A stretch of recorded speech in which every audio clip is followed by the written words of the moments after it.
Hello, everyone. I am Renata from the eSpot, and in 2 weeks from this very moment, I will be in Liverpool for Eurovision 2023. So I decided I was going to make a little check-in video about where I'm at in my planning for Eurovision. I've never done Eurovision before. It's my first year going. I've been a fan for since 2004, so 18 some years. And I just really can't wait to go to Eurovision. I've been planning this 4 years now at this point, and the past couple months have been a lot of really, really intense planning. So I'm going to talk first about the things that, oh, is that my dog saying hi? Look at her. That's Cookie. That's Cookie. One of the things I've been doing is getting a border for Cookie because I'm going to be gone. She's never been away from me before. Actually a little bit worried about it, about how it's going to be not just for her, but for me because I'm not used to being away from her. I've never been away from her. Okay, Cookie, you're stealing the show. You're stealing the show, Cookie. Okay. I'm just gonna pet her and talk.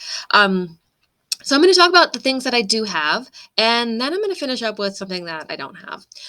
So to start, I have a flight. I got my flight back in, I think early February, once the host city was finally decided, and will be flying in through Manchester, which means that I have to take a train into Liverpool. But luckily, I did actually manage to get accommodations in Liverpool. The hotels were actually kind of a really tricky thing to navigate. Um, of course, once the host city was announced, everything evaporated. Like people who had reservations for places, they got canceled. Prices went through the roof. Blackout dates got put in where you couldn't even find hotels. So I actually had a couple different experiences with hotels that I reserved and then canceled. Something that really came in handy was the fact that certain reservations could be canceled. Sometimes you had to pay a little bit extra, but it gave me a lot of peace of mind. And I'm glad that I did pay that little bit up front, because I did end up finding other places for comparable prices that were actually in the city.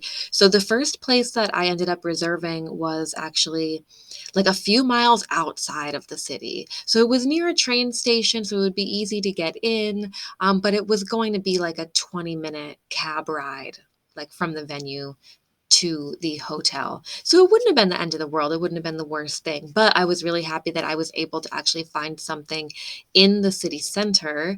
So I will be right in the middle of all of the action regarding my hotel room, which is great because I have a feeling there's going to be days where if I'm, out really late the night before, I might want to, spend a little bit more time in, doing changes, between daytime clothes and evening clothes. I want to be able to, be a little bit more centrally located so that if I had to go back to my room for any reason, that I could do it easily and without too much cost. I started to think about how much it would cost if I needed to take taxis from town out to the hotel and back. And I just didn't want to do it. So luckily, yeah, I was able to get a hotel, and it seems like it's going to be a pretty good place. The reviews were pretty good. So I'm excited about that. I did kind of learn a bit of a lesson though regarding Eurovision booking in hotels, and that it really maybe is better to wait a little bit longer, and not rush into getting something. But at the same time, I already had a plane ticket. So I felt like I really need to make sure that I have a room.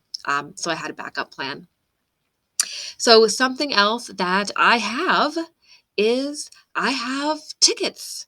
Um, I was able to get tickets for the Euro Club. So I will be at the Euro Club for 2 nights. I also was able to get tickets for both semifinal daytime preview shows. I actually did a video earlier about what it was like to get those tickets, what that buying process was like. Um, so I will be at the daytime preview show for semifinal 1 and semifinal 2. The seats are going to be really great, in a lower tier, so I should have a really good view. First semifinal, first semifinal I'm a bit closer to the stage itself. I think I will be in a section kind of where that this the sort of runway part pops out from the stage. And then for the second semifinal, I'm kind of in a back corner by the green rooms. And I know that maybe the performers don't spend much, if any, time in the green room during that daytime preview because that's, hi, Cookie. because that's more of a um, like technical rehearsal. So like they don't have to sit there while it's going on. I think like delegation members tend to sit there while they give fake points. Um, but at any rate, I'm really excited. I also got the hospitality package because it was all that was available by the time I bought my tickets. So I will also have a bit of time in the VIP area. They're supposed to have food and drinks. And I think it's like 2 hours in that VIP area. So that should be really exciting. And I'm really excited to see what that lounge looks like. Um, Something else that I got tickets to was the Turquoise Carpet Fan Zone, and I'm really, really, really excited about this, because I will get to see all of the stars of the show, walk down the red carpet. I wanted to call it a runway, but the red carpet, and, I'm super excited for that. I watched the live streams in previous years, and it's like, "Oh my god," like, I might actually get a chance to meet some of the artists, so, like, that's really exciting, and at any rate, even if I don't get to meet the artists, I'm gonna meet a whole bunch of other fans. I think there was 800 tickets, which means the fan zone is gonna be enormous, so it's probably gonna be a really cool, really fun party. Um, Another thing that I got, I had to get tickets for the final, and something about the final was I really, I'm not interested in the Euro Village. I cannot stand for all those hours on concrete. I can't do it. And something that I do when I watch Eurovision when it happens is like I watch it at home on the couch where I'm comfortable with food and with drinks and with friends. And that was kind of the atmosphere that I wanted. So um, I was able to get tickets to a cinema, and I'm gonna have a nice, big, comfortable seat. My friend is gonna go with me, so it is actually gonna be, a little bit more like what I'm used to at home, but also in a big theater with other Euro fans in Liverpool. So I'm really excited about that, and I think it's gonna be a really, really cool experience. Um, Something else that um, I have chosen my outfits. I think all of my outfits are basically ready. I have put so much time and thought into these outfits. My sister even helped me make some of like the finishing pieces for the outfits, and she did an amazing job. I'm not going to give anything away. You'll have to wait for those videos later about all of my different costumes. Um, but let me just say, there's going to be a lot of sequins involved. Lots and lots and lots of sequins. Um, okay, so that brings me to the thing that I do not have and the thing that I will not have, and that is press accreditation. I did not apply for press accreditation. Um, at the time that the posting was open, I had a lot of stuff going on in my life, and I was very distracted with other, at the time, much more important things. So I wasn't really thinking about the press accreditation. Also, last year, like everybody got denied for press accreditation. It was really hard to get. And it appeared that they were using basically the same criteria this year. And apparently that was not the case. I've seen people posting on Twitter about applying for a joke and getting accreditation. So I feel really stupid that I did not apply for accreditation because I probably would have got it.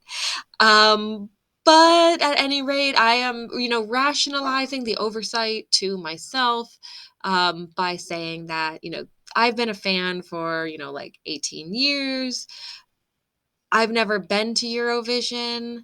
It is my first Eurovision, and I should be there, like, as a fan, you know, doing the, like, live shows and being with other fans and not feeling like I have to, like, work.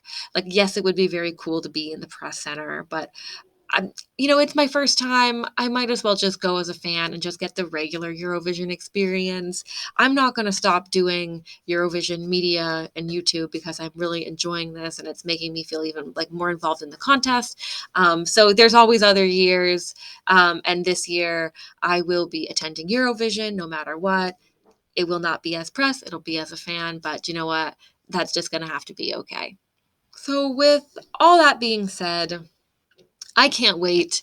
I, at the same time, want these 2 weeks to go by really fast, but I also really feel like, I don't know, like I'm not ready for a dream to come true. I don't know. It's very mixed feelings, but that's like the excitement that I always get before and like I go on a big vacation because that's really what this is. I'm going to go on vacation, which I haven't done since actually 2020. I went on vacation in January of 2020 and I haven't been on vacation since. So I can't wait. Make sure you subscribe to my channel and follow on social media at eSpotPod because there's going to be a ton of content coming up on the ground in Liverpool. Thank you. Bye bye.